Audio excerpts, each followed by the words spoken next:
What's up, everyone? Welcome back to the show. I'm super excited to introduce my next guest to you today. He is a published author, award-winning public speaker, certified life coach, hypnotist, and NLP practitioner. And for the last 9 years, he's been helping coaches and creative solopreneurs with their self-publishing and content strategy by teaching them how to build the foundations for a successful online business through step-by-step holistic strategies. He also runs a digital marketing agency out of Brooklyn, New York called Marketing Dolphins. And he's got a free 5-day course on how to set up your online business for success, which you can actually go get at his website, marketingdolphins.com/free email course. He says he continues to share the secrets of building a successful online business that the gurus don't want you to know. So hopefully we can pull some of those secrets from you today. But please welcome to the show, Gary Karp. Hey, thanks, Corey. I'm glad to be here. And I see you went and looked up my LinkedIn profile. That's kind of cool. That's right. That's right, man. Yeah, no, thank you for being here. And I appreciate you taking some time to come and talk to our audience.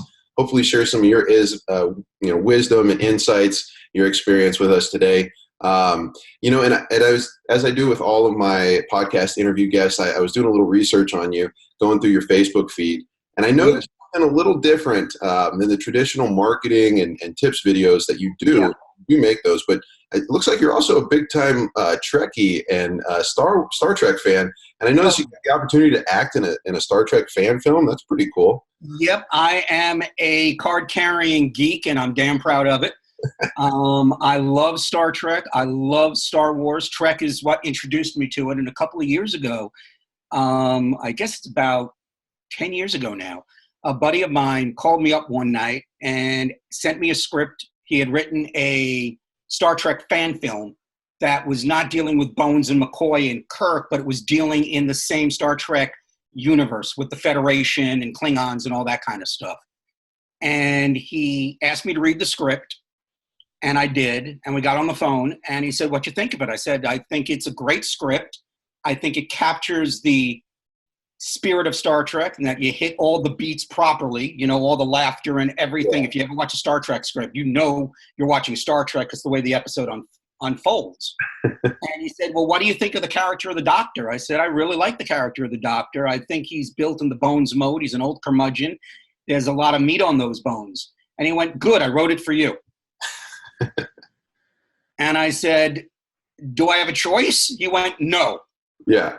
So fast forward about 6 months after that, I found myself on the set in Ticonderoga, New York, on the set of a bigger, more established fan film called Star Trek Phase 2 New Voyages, which was run by James Cawley for a while because we were borrowing their sets. Mm. And I got to work as a PA and a grip and a lighting tech shooting the episode of Mind Sifter for Star Trek Phase 2, and then got to play on the bridge of the Enterprise, which was way cool. Yeah. Shooting our own Star Trek film. So that was pretty cool. That is awesome, man. What a cool opportunity. I tell you, I'm from New York. Nothing's supposed to faze me, and I'm an actor, and I've done professional acting gigs before. So I'm walking in, and I'm supposed to be cool as a cucumber, and I walked in, and I saw the bridge of the Enterprise, and I saw Captain Kirk's chair, and I became a blithering idiot. Yeah, just that fandom hit you. Absolutely. Mm-hmm. That's really cool, man. I mean, and I think, it's neat that opportunity sort of was able to present itself for you as a fan. I mean, I can only imagine being able to stand, like you say, at the helm of the Enterprise. Like, it's so cool. Just, that's a dream come true for sure. That's really cool, man. So how does that tie into your business? And I mean, if you've been in the acting world, it sounds like for a long time. I noticed it looked like you did some other plays, and obviously you've been a part of a lot of different projects. How does that turn into into the business that you're doing now, which is more the marketing side of things? Well, that's kind of interesting because the truth of the situation is they really don't, right? Mm-hmm. They could have had I had the brains and the intelligence and been smart when I was in my 20s. Because I went to school for acting, and I tried to be an actor. And you do all the things that you do when you're an actor, and you work at retail at Macy's, and you get gigs as waiters and waitresses and temp offices and all this stuff so you can keep yourself open. And that's everything I did. I was doing like that. And then one day I was working at Macy's. I was about 22 years old, and I ended up getting hit by a car. Broke both my legs. Everything from my knees down has been surgically reconstructed. There were rods and pins in my legs. It took me about 3.5 years to learn how to walk again. Wow. Right? And that was sort of the moment for me that I had to decide what I wanted to do. Right? Now, I was raised in an environment, middle-class America, upper middle class. You go to high school, you go to college, you get a good job, and then you retire in 40 or 50 years with a gold watch and a pat on your back. Yeah. Right? So I had to decide at that moment what I wanted to do. And I followed my upbringing, and I went into corporate America. And for 20 or 30 years after that, I lived in corporate America. I had no thought of being an entrepreneur, or as it was referred to back then, owning my own business, right? Because in the 80s and the 90s, entrepreneur didn't exist. And if it did, it was a 4-letter word, right? Yeah. If you were an entrepreneur back in the 80s or the 90s, it meant you either were lazy, dumb, or you couldn't hold a job. Yeah, it wasn't a cool thing like it is now, right? Exactly. So I worked in that area up until really from 1988 to 2010, really. I was in corporate America. And during that time, I was fired, downsized, outsized, merged, let go from more jobs than people should have. Right? And I finally got to a point where I said to myself, well, screw it. There is no guarantees in life. So if I don't have any guarantees, let me at least be happy. I didn't know if there was money at the end of the rainbow. I didn't know if I could make it work, but I'm like, screw it. I tried it your way, society, for so long. Now I'm going to do it my way, and let's see what happens. Right? And the only thing I knew is that I wanted to help people. So I decided to become a life coach, because the only thing I knew the way to help people was through Tony Robbins, who I had discovered years before. Right? So I went out and I became a certified life coach and a certified hypnotist and a certified NLP practitioner. And I tried my best to get a lot of clients. And I found out one thing, which was people always want your help until you tell them they need to pay. Right. And then all of a sudden, they don't need your help anymore. And I tried to get my business off the ground. And somebody said, hey, you want to get your business off the ground? Write a book. So I wrote a book in 2014 called Clarity is Power, the 5 steps to goal setting, which was my own goal setting technique, has nothing to do with the SMART system. I hate the SMART system. And I put it out on Amazon, and I really researched how to make it work. And thankfully, the book went to #1. Wow. Okay. I put out another book about a year later called Clear Visions, on how to write a vision board, how to design a vision board. Did the same thing, took it to #1. I said, cool, this is what I'm going to do. And I started helping other authors and coaches put their books up on Amazon. Well, then a funny thing happened. Amazon changed their algorithms. They stopped paying attention to the independent author and paid more attention to the mainstream traditional publishing houses. And all of a sudden, I saw my books and my book sales go from thousands of books every month and hundreds of dollars every month down to maybe 3 books. I mean, I just got my royalty payment yesterday for last month, since thankfully they still are selling. It was $7.24, I think. Wow. Okay. That's for both books combined, by the way. Okay. So at this point, I had to find out how to do it differently and what to do. So I started to build a podcast, my own podcast in the self-help space, in the metaphysical space, the spiritual space, right? Mm-hmm. And I started to gain a following from there. Unfortunately, I didn't have the online marketing chops to build it into anything. I was just trying to say, well, if somebody hears me on a podcast, maybe they can come and hire me one-on-one to work on me professionally, Mm-hmm. right? And I was doing the networking gigs at the same time, trying to pick up clients. And a weird thing happened as my tripod falls. There we go. See, I'm trying to do too many things here, and it's not working. So we'll just forget that. There we go. And a weird thing happened when I was going to the networking gigs. I kept leading with, well, I took 2 books to #1 on Amazon. I got my podcast to 10,000 downloads an episode. I would really love it if I can work with you one-on-one. I could improve your business. I could this, that. And all of them would say, wait a second. Can you show me how to do that? How did you do that? How did you get your book to #1? How did you get your podcast to so many things?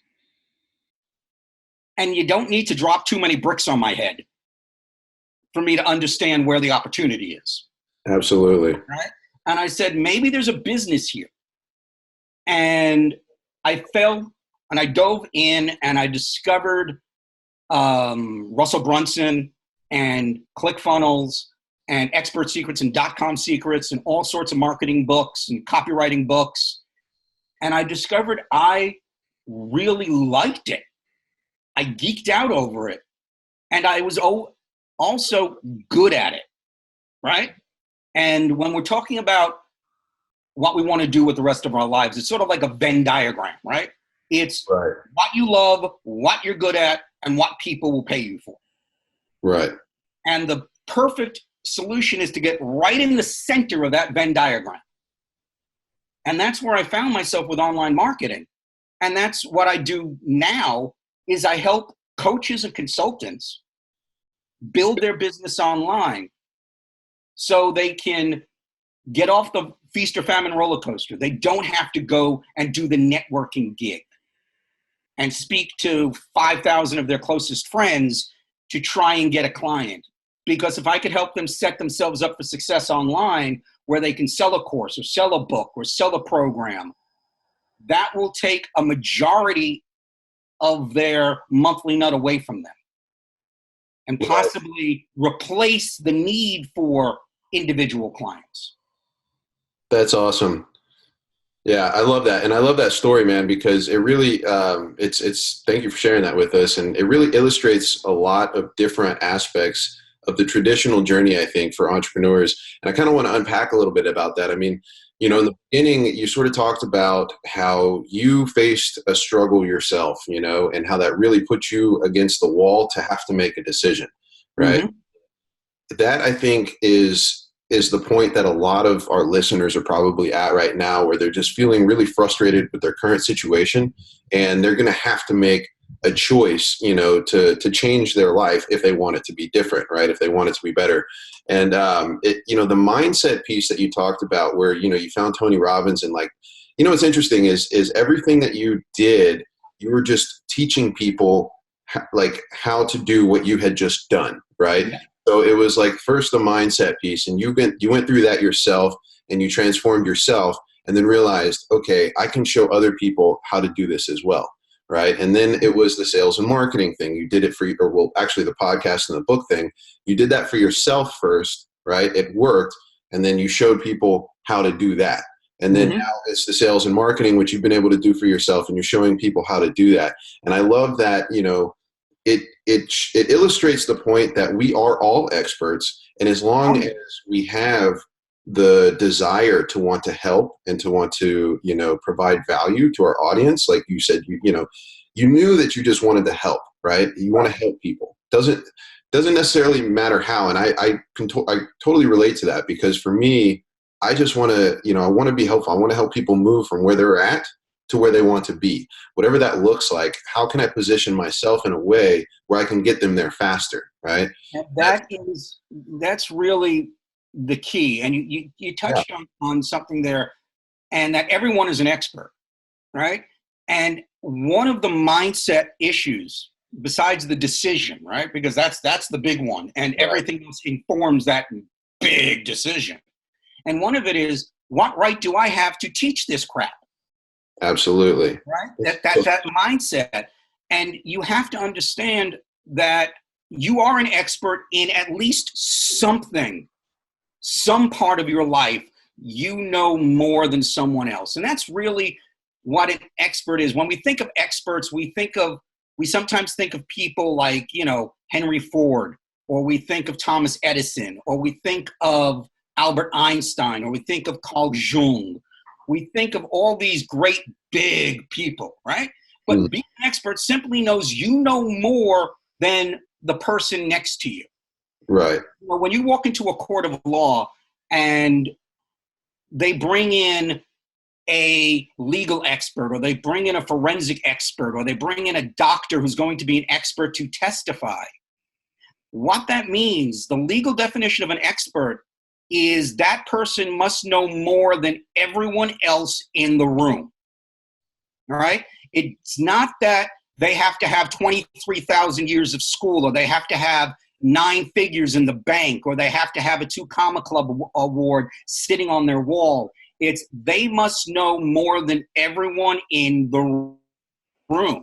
So if you're thinking about a business, but you're looking at it from, well, what right do I have to teach this because I've only been doing it for a year. I don't have 20 years of my life invested in this. Or you want to teach it, but you don't know if someone will pay you for it. Understand that all you need to know is more than the people you are teaching. Right. Exactly. Right? And I love that. I love that analogy too, with the courtroom and the expert witness. I mean, it's true. It's not necessarily about how much you currently know of a particular subject. It's who you fill that room with, right? Mm-hmm. Who are you trying to serve? Because as long as, like you say, you're one step ahead of your people, you can take them to the place that they want to go. Exactly. And then if they want to go beyond that, you can provide resources and other, influencers or people that are further along in the space that you can send them to and say, hey, if you want to continue the journey, I want you to go there. But a big part of it is also knowing what your value is and what your skill set is and sticking to that one thing. I think a lot of times what I see a lot of newbie entrepreneurs do is they have this shiny object syndrome where they jump from one thing to the next thing to the next thing. And it's like as soon as they start to get traction, they're off to the next thing, right? And I think the reason for that is, and this goes back to touching a little bit of what we talked about. So many people suffer shiny object syndrome because they've come to the online marketing space, and specifically the online marketing space, because they bought the bullshit of the gurus, right? Right. They bought you can work 4 hours, the 4-hour work week. It's a great book. Don't get me wrong. Tim Ferriss wrote a great book, but the book isn't a literal title, right? Right. They bought the idea of a passive income. And there's no such thing as passive income unless, of course, you're talking real estate or the stock market, right? But they buy these quick get-rich-quick schemes. And so they dive into online marketing and figure, well, I'm going to run some Facebook ads and I'm going to make money off of running Facebook ads, or I'm going to run Facebook ads for somebody else and I'll make money off of this company. And they're focusing on the money instead of focusing on what they're passionate about, what they truly love and geek out over. Yeah, right. When you do that, if you're focusing on the money, then you have no anchor into what you love. So you may try Facebook ads for a couple of months and not get any traction, or maybe get 1 or 2 clients, but really not be able to pay the bills because you don't see the consistency there. So you'll jump to SEO. And then you'll jump from SEO to building WordPress sites. And then you'll jump from WordPress sites to building funnels. And then you'll jump from funnels to something else because there's nothing to anchor you in. And that is the key. You've got to find something you love. It doesn't matter if it's online marketing. It doesn't matter if it's Pokemon, right? Okay, or Star Trek, right? We talked about at the beginning of this conversation of my love for Star Trek and geeking out. And I have plenty of friends who run side hustles and full-fledged businesses off of their love for Star Trek. Yeah. They have podcasts, and they get advertisers from podcasts, and they open up Patreon pages to support the podcasts, and they sell T-shirts and hats. The guy who built the studio with his own money for Star Trek Phase 2, New Voyages, which was that fan film, was forced to shut it down when CBS came out with a lawsuit against another fan film producer a couple of years ago on a film called Axanar. I won't get into it. If your fans want to listen to find out about it, go Google Axanar. It'll tell you the whole sordid story, okay? I lived through it. It was a really fun time. But in any case, he said to himself, well, I just built this studio. I love Star Trek. What could I do? And he contacted CBS's legal department, and he said, hey, listen, I have the most accurate set of the Star Trek Enterprise that I built from plans that was given to me by the original set director. I have costumes I made for that show that I sewed myself from the costumes designers from season 3 that was given to me by the costume designer. I want to open up the official set tour. Wow. And he worked with CBS, and CBS turned to him and said, yes, you can do this. Oh, that's super cool. Now he's making money with a set he had built for himself because he loved playing Star Trek as a kid. That's awesome. Right? He didn't say, oh my God, Star Trek is gone, so I can't make any little money with YouTube videos anymore. Let me go do something else. He stayed in his passion, and it paid off big time. And that is the lesson for any entrepreneur or wannabe entrepreneur, someone's just starting their journey. Don't chase the money. I love that. Follow your passion and figure out how to monetize it. That is such good advice, man. And it's something I always say, don't chase the money. And every time you put yourself first, you'll continue to end up last. That's something I always tell my clients. And, it's just one of those things. You have to think about who you're serving. How are you creating value for them? And I love what you mentioned, too, about, just building a business around your passion.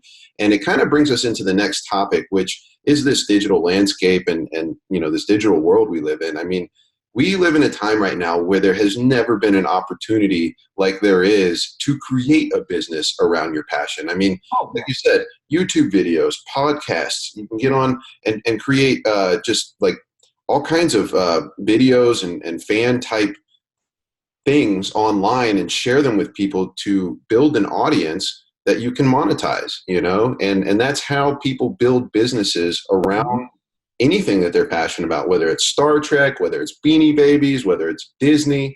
I mean, I remember watching an interview of a lady who built $1 million business around Disney, like Disney fans, like how to travel to Disneyland on a budget, how to, to go and see all of these different Disney films. And, it's like all she's doing is sharing her love of Disney with other people that love Disney. And she's built a business around it where she now, works from home and she's able to spend time with her family and all this, that, and the other. The great thing about that is you look at all the challenges that a normal entrepreneur, especially an online entrepreneur, will face with everything we're supposed to do, right? Right. We're supposed to write content. We're supposed to reach out and touch our audience at least once a day with content, if not more. I know Gary Vee, who I happen to follow, he recommends that you publish on LinkedIn or Twitter or something at least 25 to 40 times a day. Yeah, Gary's crazy. That's a little much for me, right? If I get 2 or 3 pieces of content out a day, I'm happy with that. Yeah, right. But so many people get hung up on how do I create that content? What am I going to say? But if you're doing what you love, like the woman talking about Disney, it comes naturally to you because you're geeked, you're amped about it. So you don't mind talking about it. You don't have to think about what am I going to write or what am I going to say or how am I going to position it. There's no strategy involved. You're just spouting your love and everything comes naturally. And so creating content just happens. Right. Absolutely. And one thing that actually I'm a big follower of Gary as well. I'm a big fan of his, and he is a little on the extreme side. He says Oh, publish yeah. 100 pieces of content a day. Well, that's, I mean, if you have a team of, 100 people behind you, then of course. If you could hire someone to follow you around all day with a video camera. Yeah, right. But one thing that Gary says, which I think is really a smart strategy if you are having trouble producing content, is just documenting your journey, right? Oh, yes. Simply document the process and I show. love that. And that's one of the biggest secrets I tell all my clients and really prospects or members of my tribe or whatever, when they say, what kind of content should I create? And I go back to the Gary V. What should I teach? I don't have anything to teach, or I don't have a course in place. How could I build my tribe if I don't have just document your journey. That's it. Right? It's like, I will go when we are done. I will go and I will sign off of this call, and I will hop into my word processor or Google Docs or whatever you want, and I will write an article or maybe just write some notes down on this conversation we're having and how I felt it went and what I feel you're doing. And I will turn that into either a blog post, or I will turn it into a Instagram story. I mean, before my battery ran out on my phone, I was actually, and I'll show for your listeners, I have my cell phone sitting on a tripod, and I had the tripod right next to me because I was filming my part of the interview, so I'd be able to chop that up and put it up on Instagram. All I'm doing is documenting what I'm doing. That's the easiest way of building content. It's great. I love that. That's awesome. Yeah. And there's like, that's straight actionable advice, guys. If you're having trouble figuring out how to create the content, I mean, we're literally doing it right now as we're recording this podcast. Gary has another phone going, recording that. He's, like he said, he's going to write about this conversation and then post that. I mean, there is so much that you can do to start publishing and to start getting your name and your voice out there. And the beauty of it too is, I think, again, and I speak about this in a lot of my interviews, but fear is a big thing that holds a lot of people back from starting this process. Oh, yes. Because they're afraid to actually put themselves out there. But I think it's like anything, right? And I'm sure you could agree, is the more you do it, the more you practice, the better you become. And you will start to find that voice. And fear is interesting because if you lived any place in a self-help place, in a mindset place, which I think every entrepreneur has dipped their toe in at some point, we all know the acronym FEAR stands for false evidence appearing real, right? But I remember when I had my podcast, Passionate Talk, which dealt about living life and improving the quality of your life and spirituality and emotions and how they all tie together. I was interviewing someone and we started talking about fear, and I asked her what fear meant to her, and she said, feeling excited and ready.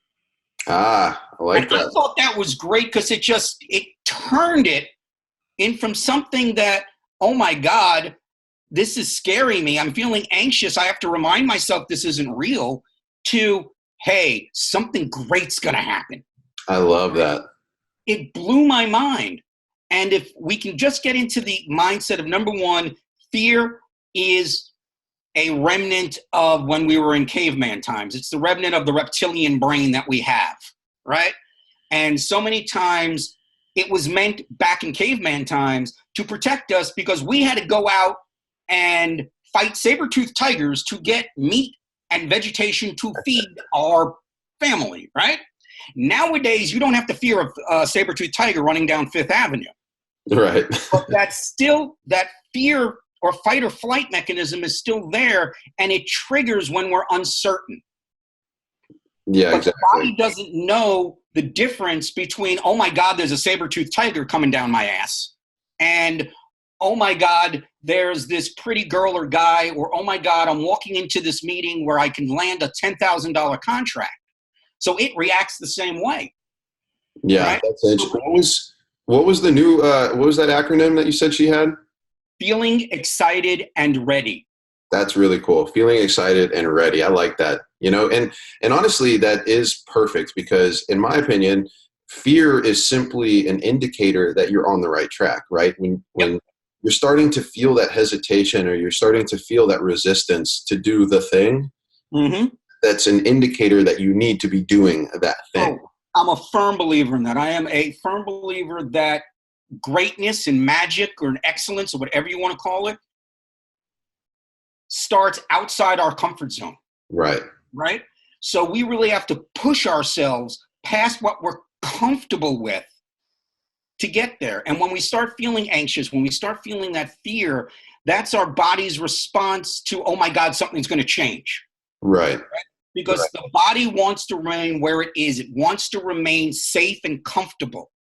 Our body, or our brain, not our mind, but our brain's job is to keep us alive. Right. Yeah. It's So just about, anytime something happens where the brain goes, oh crap, I'm going to die, it will push back. Okay? And when you start to break out of your comfort zone, you are literally killing the old person to make way for the new you. And your brain is going to react and respond and say, oh no, you don't want to go there. I need to stay alive. yeah, exactly. Exactly. This is great stuff, and hopefully you guys are taking notes, because this is one of the biggest things that holds people back from becoming successful. And I'm sure if you've listened to this podcast before, you've heard me say it. Your best life is just on the other side of an uncomfortable decision. And that's Mm-hmm. exactly what we're talking about right now. And Gary, you're living proof of it. And again, I appreciate you coming on here and sharing your story. Let's transition into the next topic, which is Okay. the work-life balance, right? And how to actually, create this business for yourself that can sustain your lifestyle while at the same time living a life you actually enjoy. I mean, you're doing all kinds of things, man. How are you managing it in your life? Well, the whole work-life balance phrase, right? And it's become a buzzword over the last 10 or 15 years, like meditation has become a buzzword, right? And in my opinion, and this may sound controversial, right? Work-life balance is bullshit. Okay. Okay? Because so many people start from the wrong end of the spectrum. They design their life around their business or their life around their career. Hmm. And if you start there, then you will find that whether you're an entrepreneur who's just in a hustle and grind and working 18 hours a day, or whether you're going up the corporate ladder in a corporate America because you believe that both of those things are going to give you the money or the peace of mind to create a better life, then you're never going to be able to get that vacation time. You're never going to be able to get that calmness and closeness with your family or your loved one that you're seeking, okay? You have to look at it the other way, which is design your business and career life around your life. Figure out what you want first. Okay. So how do we do that? Well, the simple and smart ass answer is to just decide. Yeah. The more in-depth answer is to really spend some time and think about it. Everybody, when they talk about work-life balance, thinks it's a scale, that it's like 50% or 60% or whatever it is. I don't look at it as a scale. I look at it as a continuum, right? That both of the life and work move along the same lines, almost parallel. That they're not one or the other, they're the same thing. So decide what you want. Now, I know for me, I have work-life balance, okay? I believe I'm successful because I created my own definition of success. My own definition of success has nothing to do with money, right? I am not a 2 Comma Club award winner for those in the ClickFunnels universe. I have never made $1 million in my life. And I may never make $1 million in my life. But that's not what's going to make me success. What's going to make me a success is I have enough money to pay my bills, pay my mortgage, my rent actually, okay? My utilities, I have enough to put away for a rainy day in the bank and enough to play with, if I want to go to a concert, if I want to go on vacation, if I want to buy the latest, greatest Apple gadget, I have it. So I don't have to worry about money. and I'm doing something that I love where I get to help people. That's And amazing. because I set it up that way from the jump, I will always have work-life balance. That is so perfect, man. And I love how you said that, you've set up your definition of success, and it doesn't have to be anybody else's definition of success. And I relate to that so much. And I agree with you, because for me, I also consider myself successful because I've gotten to a point where I no longer have to worry about money. It doesn't mean I've got a Rolls Royce sitting in the front yard, but I Mm-hmm. know that for my lifestyle, what I want to do, travel, eat good food, enjoy experiences when they present themselves, I'm able to do these things. And again, it's because, like you said, I've set up my business around my ideal life, right? And I think, for some reason, people just get sucked into this idea, and it's probably perpetuated by society. I'm sure it is, but Oh, this definitely. idea that we have to have the big house, the nice, it's just keeping up with the Joneses, right? Yeah. What advice do you have for somebody to disconnect from that? Like, how can we start to really see what it is our definition of success is? Okay. Well, the first step is you've got to develop that self-awareness. Okay. And that in itself, being the first step, is very, very challenging for people Hmm. because you have to be able to really step outside yourself and look at yourself without blame or judgment. Okay. You have to be able to accept yourself. That's really what self-awareness is accepting yourself without judgment. Yeah, for who you are. But for many years, I judged myself because I was living by the rules of other people. I was living by the rules of my mother and my father and my girlfriends and society, right? And I was miserable. When I got to that point, and honestly, that point comes from when you just say, fuck it, and you don't care anymore. So the first thing you have to do is get enough leverage on yourself to where you don't care. You're going to live to be happy. You're going to live by your rules. That if you love Star Trek or you love comic books or you want to just backpack across Europe, you're going to do it and you're not going to care what anybody says. You have to go past what they call in psychology threshold. You have to move beyond that point, right? Now, there are a couple of ways you can do it. One is wait for something really, really bad to happen in your life. I don't recommend that, Chuck, that way, okay? Because while it'll work, it's really, really painful. Yeah. And you have no control over it. The other way is to sort of manipulate your brain using some mindfulness techniques, okay? If anyone wants to live that life, I would ask them to sit down and first think about what they want in life. Everything from happiness to money to girlfriends to houses to boyfriends to whatever you want. And then close their eyes. And this is something that I learned from Tony Robbins. It's called the Dickens pattern, right? Close your eyes and picture what you look like right now.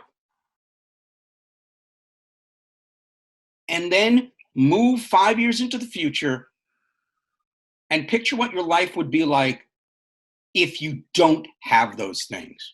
What are all the opportunities that you have missed? Who are the people that you didn't know? How much money don't you have?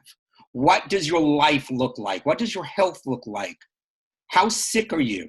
How much medication are you taking every single day to stay healthy?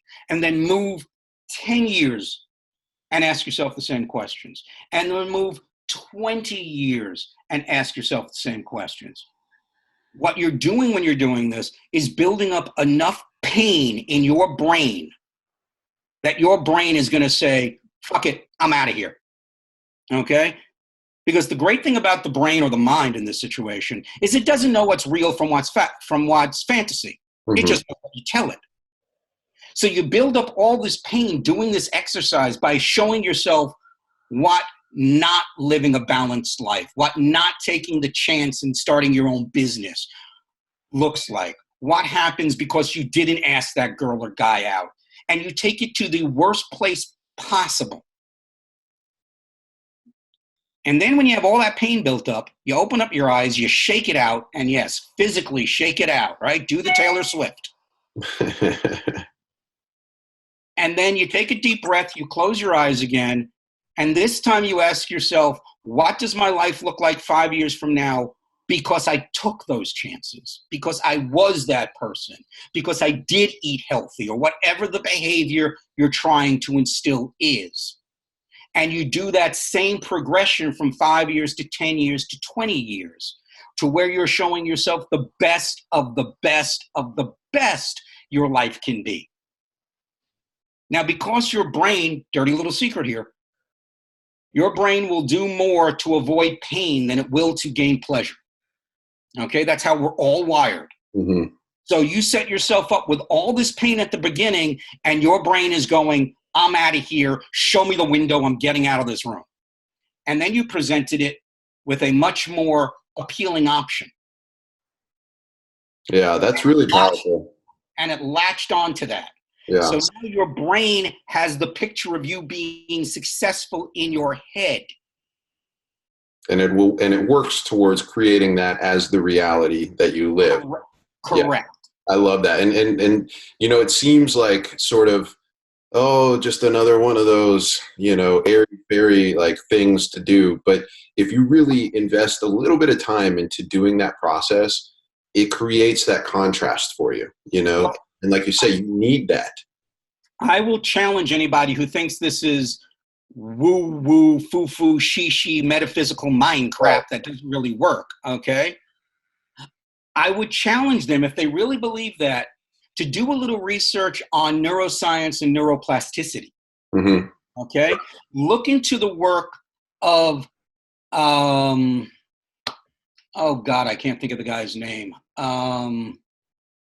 Hypnotist from the 60s. Look into the work of Richard Bandler and John Grinder, who really predated Tony Robbins. Look at the work of the famous hypnotist from the 60s. I can't remember his name. I'll have to email it to you since it's not coming to me, because there are psychological reasons. There are neuroscientific reasons why this stuff works. Now, in today's world, we all couch it in metaphysical bullshit, right?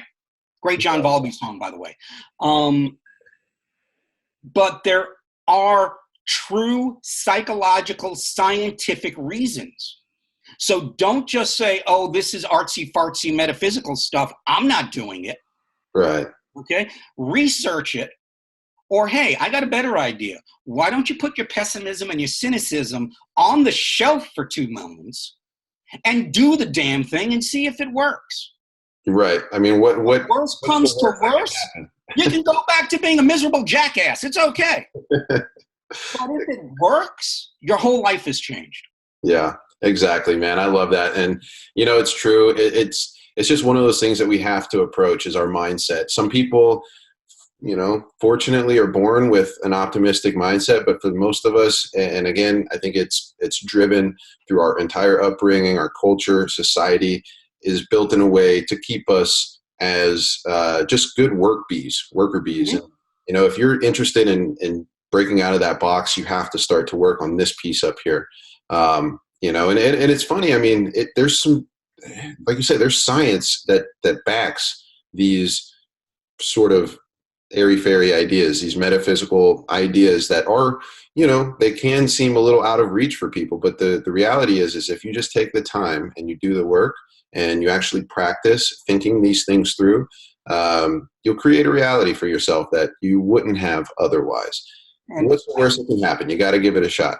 Yep. And I just want to add one more thing, because I think it is the ultimate, the most important thing, more important than self-awareness, more important than meditation, more important than taking action, okay, is realize that everything that goes on in your life is your fault. Yep. Okay? Take responsibility for it. Do not give blame or success to anyone else. I love that. Because if we sit there and we have a failure, it always is someone else's fault, right? Oh, I wasn't successful because my wife wouldn't let me start my business. Mm-hmm. Or I can't go there because I can't move to San Francisco and start my tech business because rent is too damn expensive. Right. Right? It's always someone else's fault. Understand that we have the ultimate power, that events are just events. We're never going to be able to change events. Rent in New York City is ridiculous. It's $3,000 for a broom closet. Okay? I am not kidding. It is $3,000 for a broom closet. That's insane. Right? But the one thing we can do is say, you know something? I don't need to live in Manhattan. I can live in Brooklyn. I could live in Queens. I could take a shitty apartment in Newark. I don't need cable. I can do without television and just watch YouTube. Well, that's the thing. I mean, you have the ability to make that choice, right? But as soon as you become the victim of the external circumstance, you are relinquishing Gave up your power. Yeah, you're no longer in control of your life. So naturally, bad things are going to happen to you, right? Yep, and that's the thing. Do not give up your power. Yeah. And when you blame someone else, you're giving up your power, okay? And that is a horrible place to be, because as long as you have your power, you can pick yourself up, dust yourself off, and start again and try again. Yeah. Right? There's the story of, famous Amos, the cookie guy, okay? Colonel Sanders actually built his business, lost his business, married, left his wife because his wife thought he was a no good son of a bitch that would never admit to anything and never become anything. And yes, she wrote this to him in a letter when she left him. Oh, wow. Okay? He lived in his car. He then built his first restaurant, and it was a success.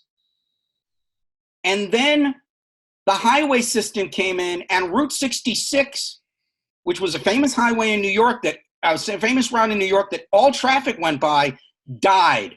And he lost all his customers, and he had to start again. And then he ended up starting again and selling the recipe for his 7 herbs and spices to a businessman for over $1 million. Now, this was in the 1970s, so that would be a lot of money. Yeah. He didn't give up. Exactly. He could have said, you know what? The interstate went away. My business is done. I'm a failure. Game over. Right. Right. But he didn't give up, and he continued to take responsibility. Okay, well, if this isn't going to work, then I need to go over here, and maybe I can make this work. If that doesn't work, I can go over here and try to make that work. The best question anyone, especially an entrepreneur, could ask themselves is not why me or why do bad things always happen to me, is what can I learn from this? Mm-hmm. How can I turn this to my advantage? What is great about this situation? And really ask those questions with the anticipation and the expectation that you will get the answer. Right. Because that's how we think, right? All thinking is a process of answering and asking questions for the brain. That's all it is. So if we learn to ask better questions, we will get better answers. Absolutely. Absolutely. Well, listen, Gary, I feel like we could talk about this forever. And honestly, we might have to get you back on for a part 2, because I love where you're at, man. And I love the mindset that you have. And, again, I just feel like we have a lot to share about that. So I'm going to curb it though right now, because I got one more question I want to ask you. And then I want you to tell everybody where they can find you. But before that, considering where you're at today, I mean, you've got a lot of experience. You've been through a lot of struggles. Obviously have come out on top, and you're clearly still a happy person, which is amazing. But I have to ask, what is a piece of advice? What is some advice that you would give yourself maybe 5 or 10 years ago, in your journey? Some advice that I would give myself 10 years ago, meaning when I was first starting my journey. Sure. Right? Okay. So when I was first starting my entrepreneurial journey, I'd give myself a couple of pieces of advice. Number one would be to humble myself. Realize I didn't know anything. I wasn't the hot shit that I thought I was when I was starting everything, right? Understand that I had to learn.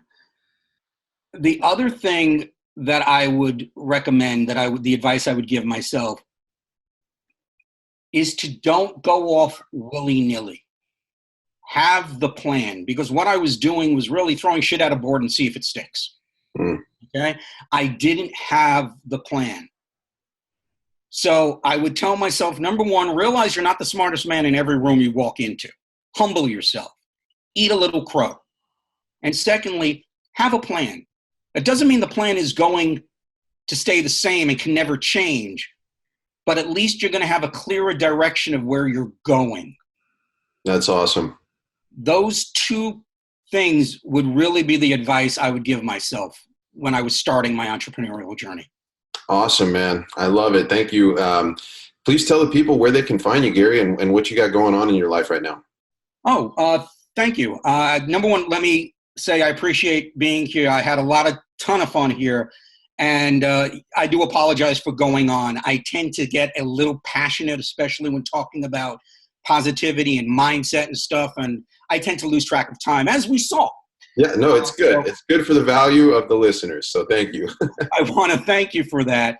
And right now I'm sitting here. I'm on the journey like everyone else. I may be a step or two ahead, but I'm still on that same journey of helping coaches and consultants build their businesses online. I work with people one-on-one, either through Zoom or Skype, preferably Zoom, or if they're local to the New York area, meet them at a coffee shop or their house, my house, whatever, and we could sit together and go on.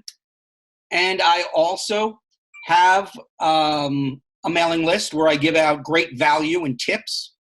Currently working on a large course, a large course where people can learn soup to nuts how to decide their niche, how to set up their business, how to talk with people, how to develop their websites, build their online courses, and get people to join their tribes. And hopefully that course will be ready, let's call it 2 or 3 weeks, okay?